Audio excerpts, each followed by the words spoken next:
most podcasts, I think they say, don't make it past episode 7. Whether it's legal, whether it's recruitment, whatever it is, you are a thought leader because you are putting your opinions forward. Imperfect action is better than perfect inaction. Hey everyone, welcome to Podfathers, the show for businesses looking to create captivating podcasts, long-form content and reels to help them grow their brands, because at the end of the day, content is king.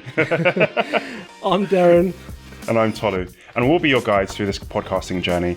Make sure that you subscribe and follow us for all the free cheat sheets and resources that we'll be giving you along the way. For anyone who doesn't know who you are, can you talk about yourself, your experience within the podcasting world as well? Sure. So I'm Tolu, as I mentioned, and I am a 5-time podcast host, and I've helped, I think it's about 16 podcasts get started so far.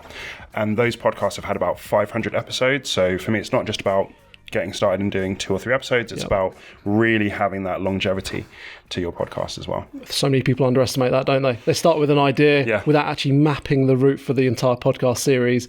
After 3 or 4, you kind of run out of ideas and go, that's the end of our podcast. And we see it happen all the time. So that's what we're trying to prevent here as well. From my point of view, I'm Deren. We run cheekymonkeyvideos. So we're a video production agency in a studio in Berkshire. In video production for about 15 years. We've had the studio close to 2 years.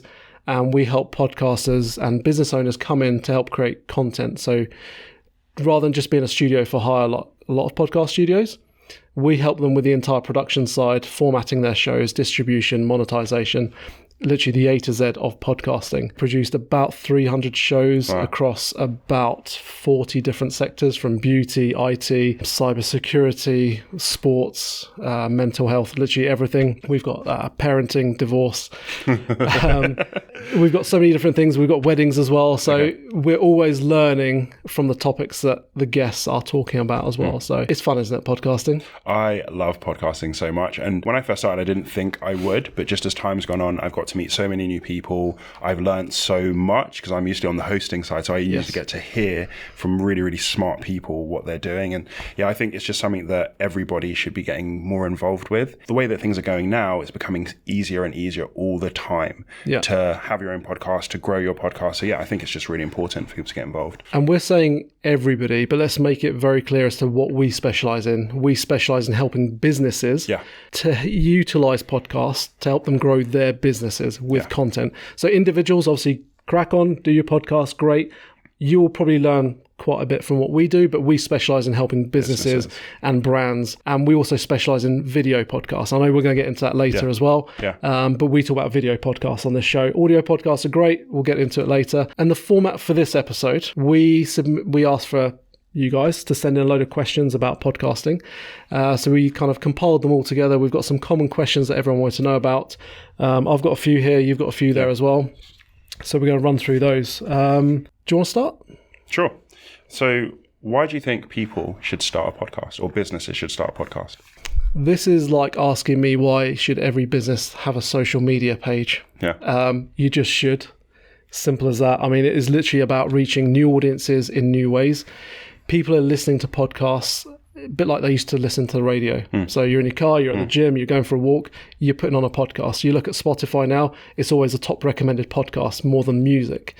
So as a business owner, you are reaching new audiences in new ways. I've got tons and tons of notes here, but it's kind of common sense logic. You're a business, you've got a website. There's only so much you can portray on that website. Whereas having videos where you're going to personalize your brand, you're going to put a face to your brand, you can create digestible content and you're helping build that brand up. And also it's deeper connections with your existing clients as well, not just reaching new clients. You're building that connection. Even us as a studio, people get to understand more about us as people rather than we are just a studio. And people like that. People buy from people. So what else would you add to that? I think that something that is becoming increasingly important for people is really getting to know the heart behind businesses.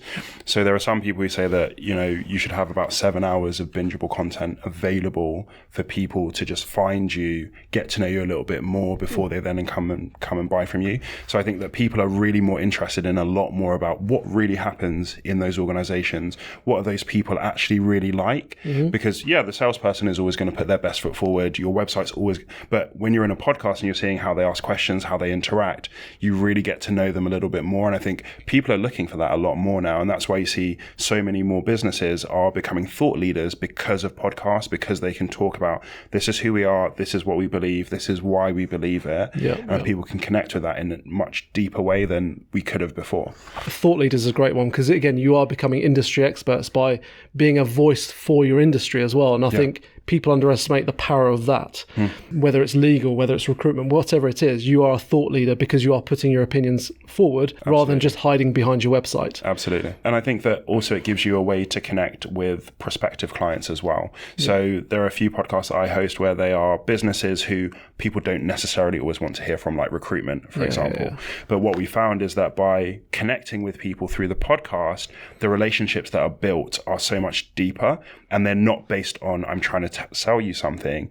I'm just trying to get to know you, share your story, also bring you to my audience. And that actually works really well for everybody. And the relationships that are built from that are so much deeper. So referrals come from that. Business might come from that. It might not. But the relationships are really, really important. It builds great relationships. Yeah, and it solidifies the existing relationships as well. I mean, we've got an example of a solicitors who utilize this. So for them, it's about creating digestible content, because people don't want to go to a solicitor. They go to a solicitor when they need to. They've got tons on the high street they can go to, tons online. But at the end of the day, if you know the people behind the solicitor's brand and they're providing you free value, free education, breaking complex topics into very digestible, bite-sized information, you build trust through that as well. And I think if you can build trust, that's essentially what you're trying to provide is, you can trust us. We're giving you tons of free information. If you like us, great. If you like our personalities, come to us.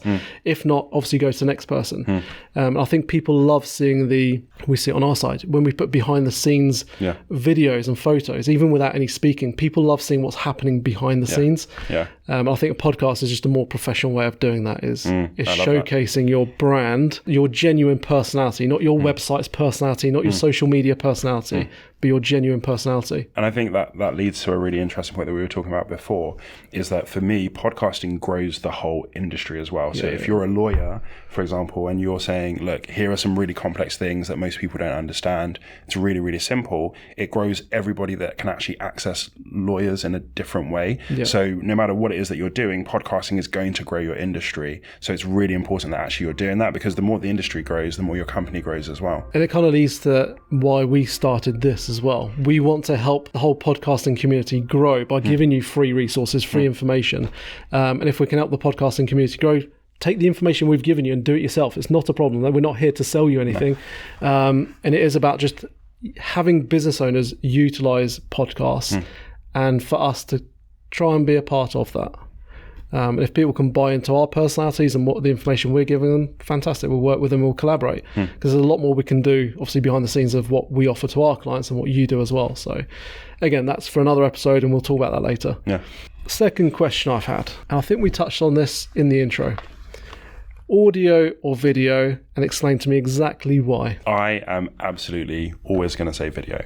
And I think that sometimes people are scared of video and they hide a little bit behind audio. But the thing is that audio can't have the same impact that video has. There are things that are going to happen in the video that people are going to miss out on in the audio. So I think that video is just such a much more immersive experience for people. And also you can repurpose video in so many different ways that you can't quite do with audio. So I've seen people do like audiograms and stuff like that. It just looks a little bit naff, to be honest with you. It doesn't engage people as much, does it? No.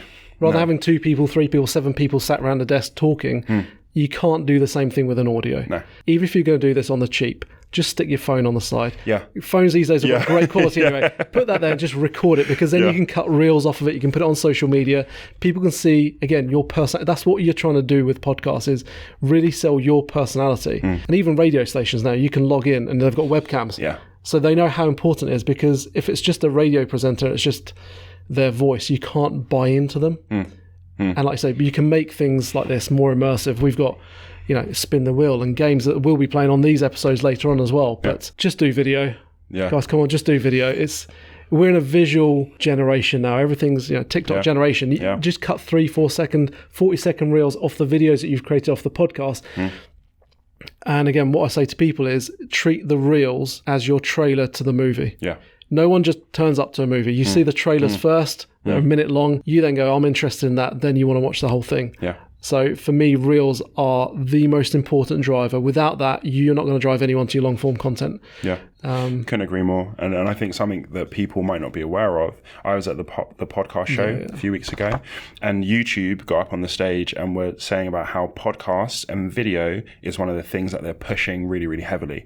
When you look at Spotify as well, which is traditionally just an audio platform, they're really starting to push video podcasts as well. So video is the new thing. It is the thing of the future that companies are backing. So you really want to be getting involved with that. And the earlier you get involved with it, the better. Because if I'd been doing YouTube for the past 10 years, you'd be Mr. Beast by now. You know, like things would be very different, because being there early is so important. And podcasting, I feel, is still quite early. I know it's been probably like 10 or 15 years, but in terms of how many people engage with it, it's just growing crazily, which means we're still quite early in it. Yeah, it's funny saying video is a new thing. It's not, but video podcasting is a new thing. It's a new thing, yeah. And it's becoming more and more accessible because more and more platforms, like you said, YouTube and Spotify, are providing a platform for video because they want their audiences to be immersed in that whole feeling of actually having those personalities in front of them rather than just in their ears. So yeah, 100% video. So I think it was Stephen Bartlett and Diary of a CEO, they were talking about why they do video versus audio. And they said that, for example, there are some moments in the episode where like Stephen might ask a tough question. The person pauses. They might start silently crying. And then Stephen gets up and gives them a hug. If you're on audio, all you're going to hear is just rustling around. Yeah, you're not going to really see that moment. But in video, you see that moment, you see that connection, you see that. And that's really what video is about. It tells a story in such a different way. The little things that your eyes can see that your ears can't hear are so important to be able to portray. But it's the same as the old cliche of pictures worth 1,000 words. Yeah. Because to visually see something, even just those tiny moments of people creasing up laughing or just smiling, that's what you want to be buying into. That's what immerses you within that. And I think that's where radio kind of, I'm not going to say is dying, but it's almost had its heyday, hasn't it? Now they're trying to make it more popular with having the webcams and almost turning radio into podcast shows. Yeah. And I just think it's fairly accessible to do video podcasts. Like I say, if you've got the kit for the audio, just use your phones and just film the entire thing in 4K. Even most cheapy phones have got 4K now. So record that and give that to your audiences, because the power of combining video reels on social media to drive people to your content is absolutely enormous, and you can't miss out on that. Yeah, I couldn't agree more. What do you think in terms of how often people should be releasing podcast episodes? I get that every single day, 3 times a day. Every single person who wants to start a podcast in our studio, how often shall I release? I'm going to say as regularly as possible, but I'm going to caveat that by saying once a week is absolutely fine. For most business owners, if it's individuals, whatever you want, do it once a day if you've got the time to do it. For business owners, once every 2 weeks is absolutely fine. I think we're going to aim to do the same thing with Podfathers. It's realistic because you do need to allocate a lot of time for the research, the pre-production, formatting your show. And I think people delving into this going, we're going to do one every 3-4 days, they're going to run out of steam after the first 3 episodes. They're going to realize how much hard work goes into it. Not only planning for it, filming it, or recording it, and then editing it, then distributing it. So I think as a business owner, if you can do every 2 weeks, that's fine. It gives people a reason to follow you as well and subscribe. If you're going to release every 2 months or ad hoc, people are kind of like, you've given me loads of value, great. When do I get the next one? Yeah. So, I think that was my thing, is consistent. Consistency. So my 2 words would be consistent and sustainable. So if you want to do once a month, but you tell people it's once a month, and in between you do some different things, that's fine. For me, as much as possible is best. You know, like the more you can engage people with the content, the better, but it has to be sustainable. You have to be able to keep it up. So even if you start with once a month, twice a month, and then over time as you grow and you figure out more stuff, you can release more content, that's fine, but just it has to be consistent and you have to be able to sustain it, because most podcasts, I think they say, don't make it past episode 7. That's not even that many episodes to I've heard episode 4. Really? I've heard episode 4. And I can see why, because I think people have got their idea for the first 1 or 2 episodes, or even 3 episodes. They're like, fantastic, we've got all our notes, we've got all our questions, let's smash on with it.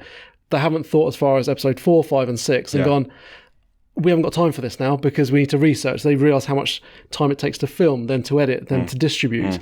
So I think mapping out your entire journey, even for 12, and we say the same thing for our clients, map out for 12. It doesn't have to be bullet pointed down to a T, but just have your topics that you can go for at least 12 episodes. And if you need to take a break, you can almost call that season 1 and then go to season 2 after a 3-month break. But at least you've provided 12 episodes of value to your prospects, to your audiences. And again, that goes down to research and planning. And I'm personally a massive fan of removing as much friction as possible. So for me, it's like, how do I make this happen in as easy and as smooth way as possible? So like bulk planning, bulk recording, absolutely important. Using different tools and things like that to help you with your research, help you with your editing, help you with different things. But to be honest, that was one of the things that I really liked about Cheeky Monkey is that you take away so much of the friction. We try to, Yeah, not like you do, you know, like I know you're being modest, being very humble there, you're being very modest, but when I see like how much stuff you guys do behind the scenes, that for me just makes it so accessible for people. And to be honest, I feel a bit bad for the people that are too far to connect with Cheeky Monkeys because they're not going to be able to get that as easy. But if you can find somewhere that takes away a lot of that friction as well, where you can broadly turn up, do a bit of research, record, then the edits and the reels and stuff are taken care of. Like that was one of the things that for me was really interesting about Cheeky Monkeys when I first heard about it. I'd not heard of a studio like that before. Thanks for the shout out, Cheeky Monkey Videos. Yeah. We'll go into more detail about that later as well. But again, people underestimate that friction side of things. Yeah. It's all well and good. You can plan. Obviously, we help our clients plan and format shows. And the reason we do that, and I think the reason most podcast studios should do that if they're not already doing it, is you're going to have a high turnover of clients. Every 3 or 4, you're going to lose a client because they're like, run out of ideas, and you have to then find your new client. Whereas for us, we've got clients who are in episode 30, episode 40 at the moment. So they can do that because we can help them sustain that by removing the friction. If you keep the friction on them, so they're just paying for the studio time, 100%, they run businesses. Yeah. They are busy people already. They're adding this as a sideline, which can end up being a part-time job in itself. And that's why people run out of steam. And we'll be doing as much as we can to remove friction for people by giving them like cheat sheets and different resources as well. So make sure you check out in the show notes and we can let you know where to find those. But that's really what we're about, is how do we make this easy for so many people? So you can find our cheat sheets and stuff on our website.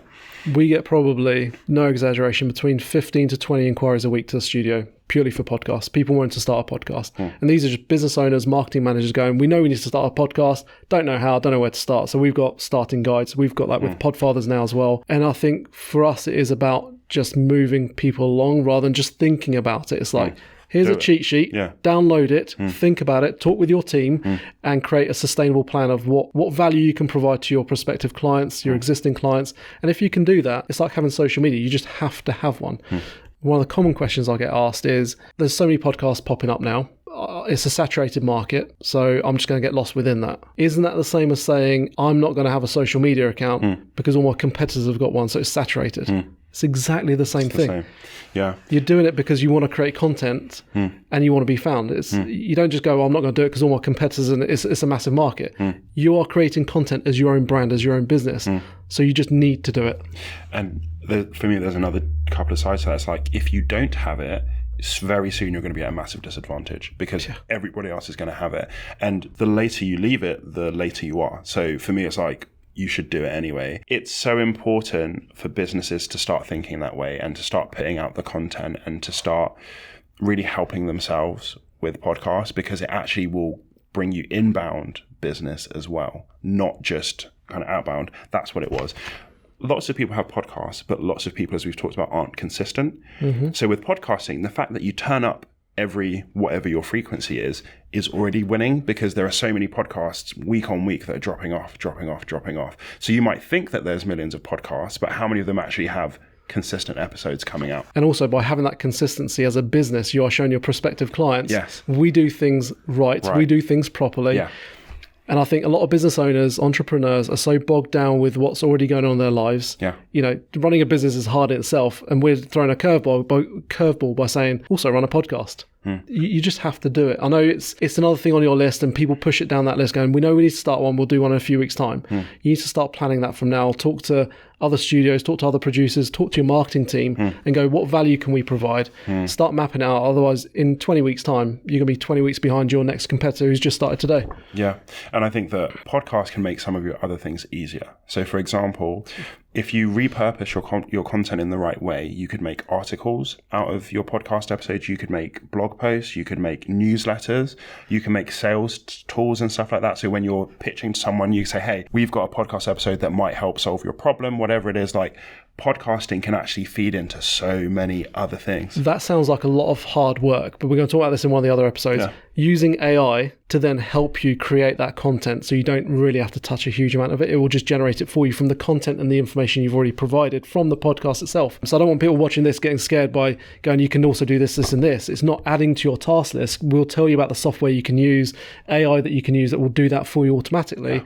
So your sales teams have got more assets, more collateral they can use. Exactly. I'm a big fan of build once, use many times. Yeah. So record an episode once, use it lots and lots of times in different parts of your business. It's so important. And like, AI is everywhere now. You know, people have to start getting involved with it. You'd be silly not to use it. It just makes life so easy. Yeah. You know? Yeah. And I think the editing side of podcasts, people get afraid of as well. But there's also software we'll talk about that then cuts all of that for you, or does 90% of it. Yeah. Another way of removing friction for people to get started without getting afraid by going, well, we don't know how to edit what we're going to film. Next question then. Studio, like Cheeky Monkey Videos, or a DIY approach, whether it's from home office or your office. What would you suggest, or what are the pros and cons to both? Because there are pros and cons to both. So I would really say it depends, right? So I think that for me personally, if you can have access to a studio and you can get it professionally done, that's always going to be the best way. It's removing friction again. Removing the friction. I'm also very aware that, so for example, all the podcasts that I've hosted, all of them have been done from home, right? They've all been done because I can easily go downstairs I've got my own little studio set up. It's a cool studio. Which is like, it's nowhere near professional, but it does the job. But for me, that removes friction. I can do 3 different types of podcasts in the space of a day, fit them in on my lunch break, fit them in the evening, whatever it is. Sometimes you have to do 3 or 4 in a day. You're in high demand, aren't you? So it just really depends on what you're trying to do. For example, if you've got guests who are abroad, then, you know, the online way is really the only option that you have. Unless you're Stephen Bartlett and you can go to LA and set up a studio in a house for a day, you can't really do that. So I think that online studios are really convenient. If we're being really honest, the output isn't as high as when you go into an environment that is created for that. Yeah. So even, for example, like right now, the mic doesn't have to be anywhere near me. The mic that I've got at home has to be like really, really near me. The 50-pound mics where you have to literally talk into the mic. Yeah.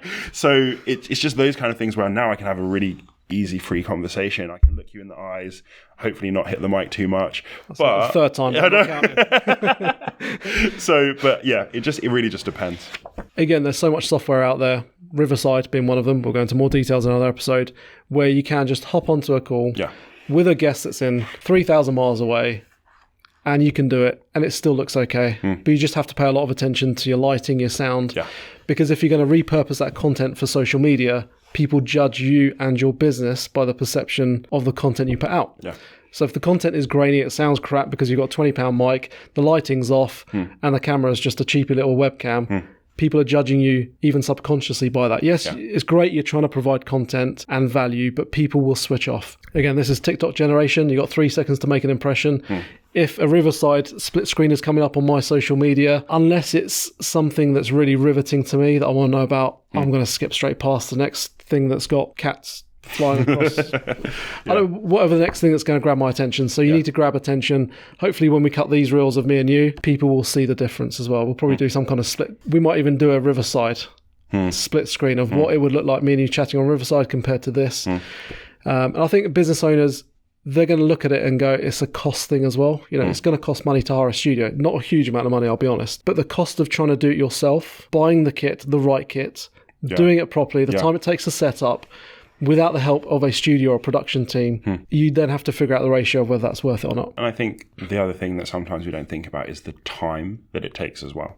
Because that costs money as well as a business owner. You spend an hour setting up, you've just lost an hour of time that you could be on sales calls or doing whatever else. And I think when you look at that type of cost, so my background is data and analytics. So we look at the holistic picture, for example, when we're building a model. And if I was looking at this, I'd be putting in all that time as well to say, okay, well, you've got 2 or 3 people who 2-3 hours each, that multiplies up to this. And actually, does that cost outweigh what I would have done in a studio? You know, probably not. So that's where for me, like if you have the funds to be able to do that, and like I said, it's not crazy expensive, you're probably better off doing that, where the studio can help you with some of the other stuff too.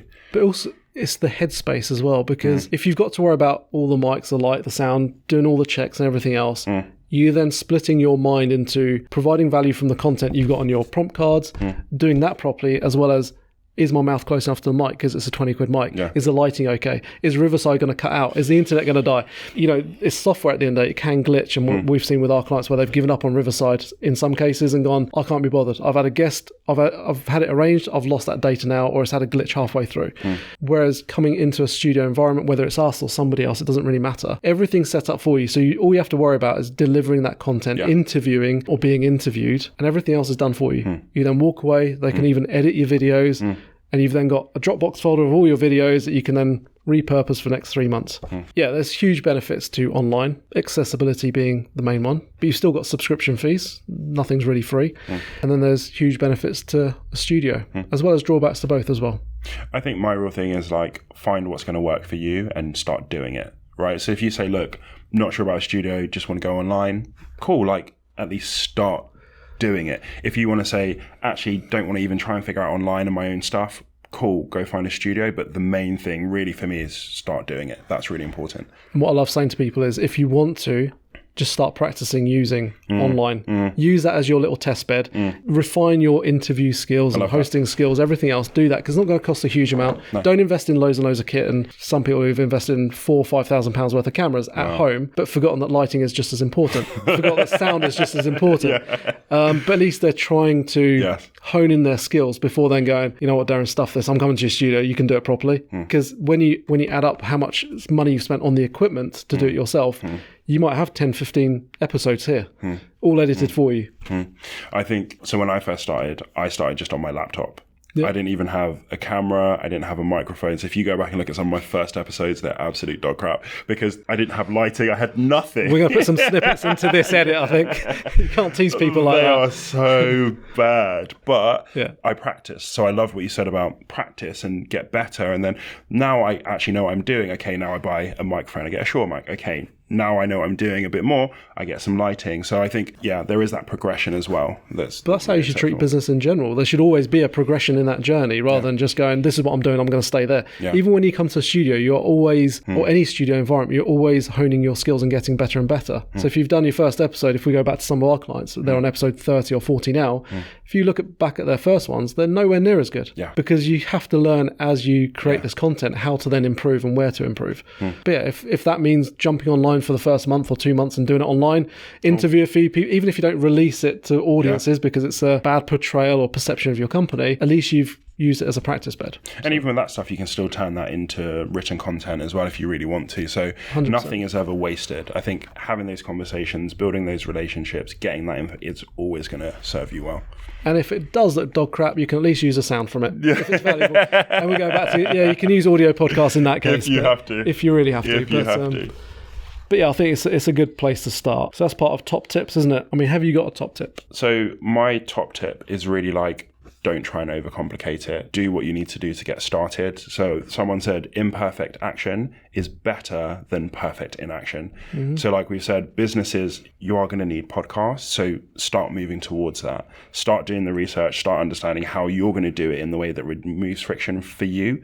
And that's saying it's not a one size fits all for everybody. Like you need to understand your business, understand your personality and know, okay, how do I remove the friction for me? So for me, like one of the ways I remove friction is that I picked a format that matches my personality where like you could tell me I've got a guest in an hour's time and I can jump on and I know I'm going to have a good conversation because I'm curious. So that works really well for me. Some people might find that terrifying and say, I would never interview a person at an hour's notice.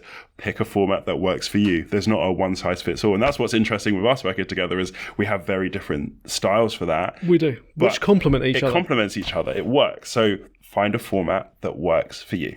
Yeah, and don't overcomplicate it. Doesn't mean start tomorrow because you need to rush into it. It's even just the research phases of studio or home office setup.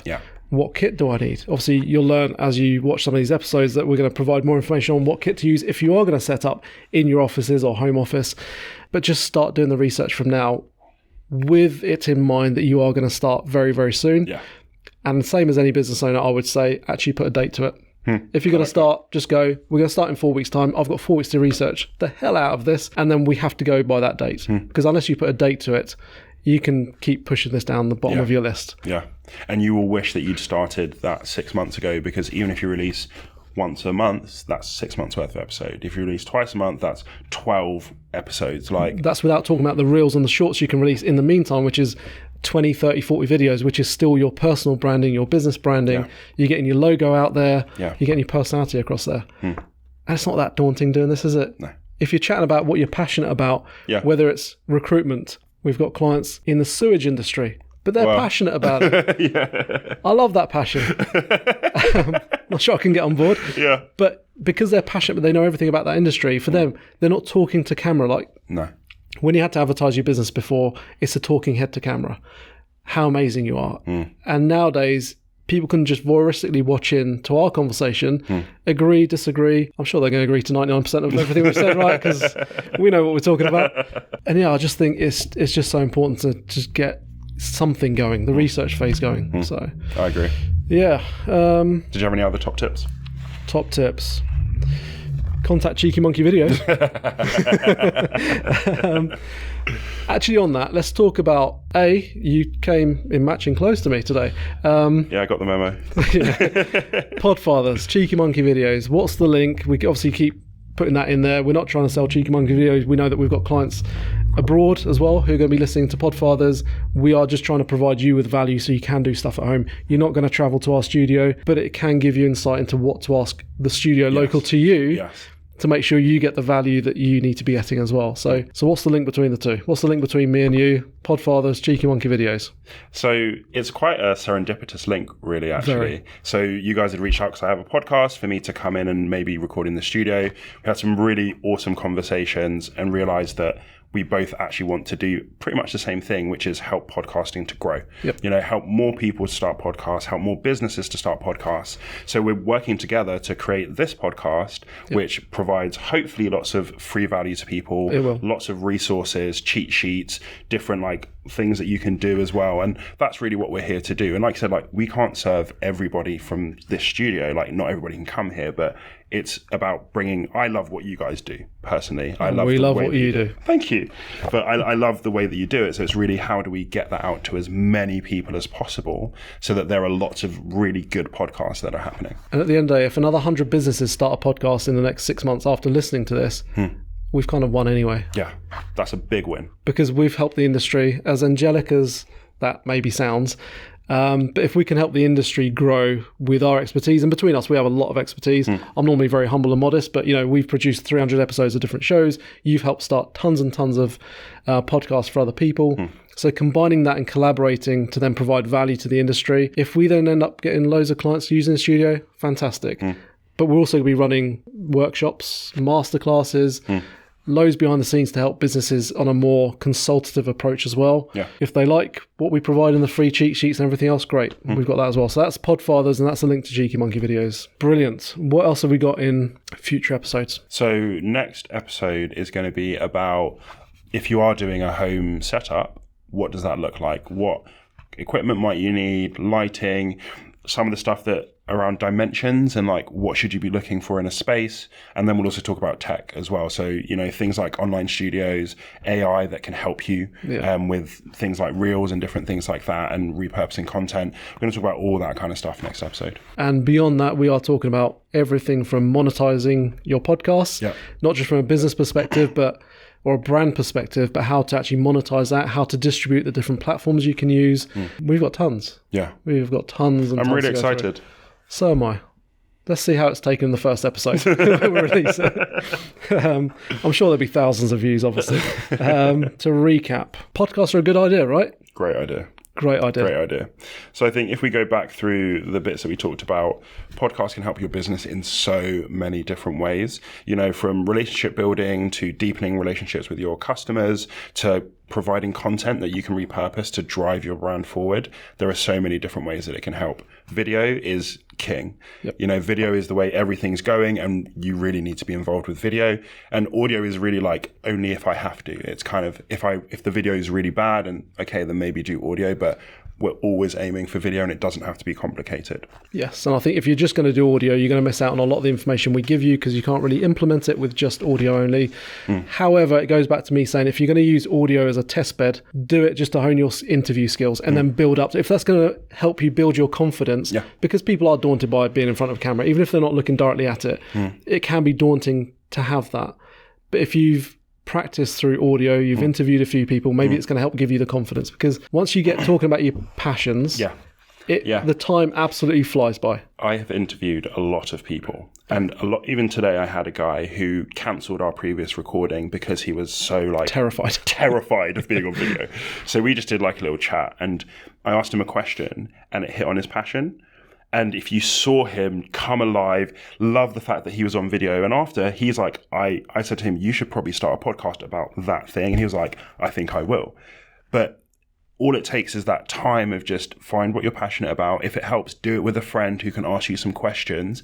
Get comfortable, because it doesn't take very long. But that's human nature. You can go to a party, be the most introverted person. I can ask you a question about, I don't know nothing about it, World of Warcraft. You could bang on about that for 2 hours. Yeah. And that's the same as a podcast. So if you run a business, you know your industry, you may be introverted about other things. You can't talk about this, that, and the other.